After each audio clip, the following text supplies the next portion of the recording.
Welcome to the Shore podcast. Today we're diving into the fascinating world of agentic AI and its implications for the social housing sector.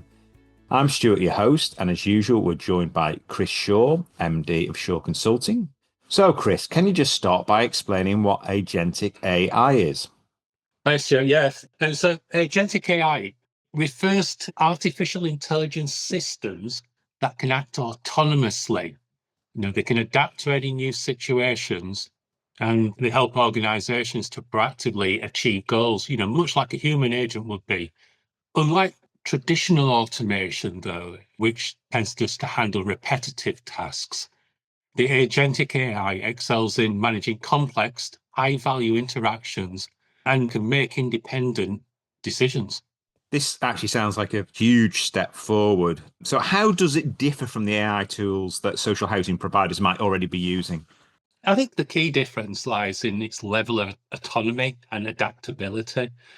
The traditional AI tools in housing might automate a routine task like scheduling maintenance or processing tenant applications, but the agentic AI, on the other hand, can predict issues like water leaks, contact tenants proactively, help to diagnose problems. It can even help dispatch engineers before the problem escalates. It's about moving from that reactive position to a proactive service management, very much what organizations are wanting to do. It almost sounds like the future's here today. So, what you've just explained. So, what are the biggest benefits you see agentic AI? What are the benefits it can bring to the social housing sector? I think there's several. First, it can significantly reduce maintenance costs by predicting and preventing issues before they become major problems. I think secondly, it can improve the energy efficiency by optimizing heating and cooling systems based on real-time data. Third, it can really help to enhance tenant satisfaction by providing more personalized and timely services. It's an agent that's there 24/7. It can interact with the residents through voice, through chat, through lots of different channels. And like I said, it can autonomously deal with these requests. So, okay, do we actually have any real life examples of this technology being used? Yeah, so there are a few. We know of one, Almo, who's using this technology to deliver frontline customer services to their tenants. So when a tenant calls in, it's an agentic AI tool that's dealing with them via voice or via chat or by whatever communication method they're using.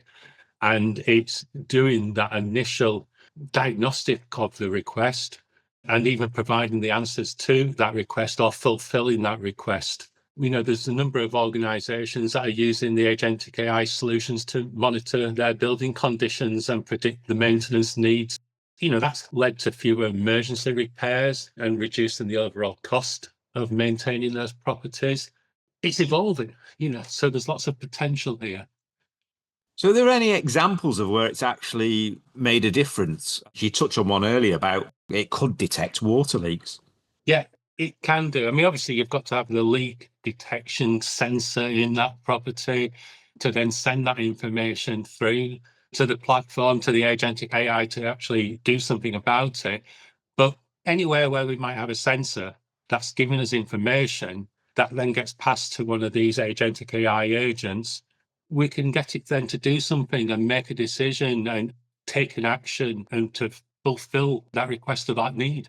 There's many questions coming out of this. I guess one just observation, given the pressures that the social housing sector is under in terms of compliance and in terms of maintenance of homes, this sounds like it could really benefit the sector. I think it certainly can do, Stuart. You've got something there that you can feed it with information. You can give it the sort of controls that it needs to be able to operate within. You can give it access to your backend systems to be able to fulfill requests. And you can have an agent keeping people up to date about what's happening so that minimizing service failure really can benefit from this type of technology.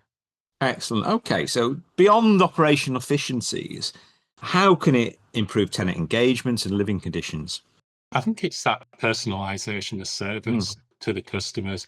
It can deliver a service based on what their need is, even down to communicating in their language. because the AI engines can chat in a person's first language. It can even use voice to communicate in that first language. And it's something that can continuously learn and adapt to what the tenant's needs are or what are the conditions in the property that they're living in. Okay, so get your crystal ball out. As this technology evolves, what do you see the future for social housing? I think it's changing so rapidly. So, I envision a future where every home might have its live digital counterpart, continuously monitoring and optimizing the environment, by the use of AI. And an AI and IoT, will play crucial roles in making this a reality, providing that real-time data and insights to help improve their efficiency and ultimately, tenant satisfaction. I think it's really an exciting time for the housing sector. It certainly is, Chris. I think it's fascinating. I know we're going to be picking up on AI in future podcasts, and we have done previous podcasts about AI. We seem to be having that conversation on a very regular basis. So, really, thanks for sharing those insights.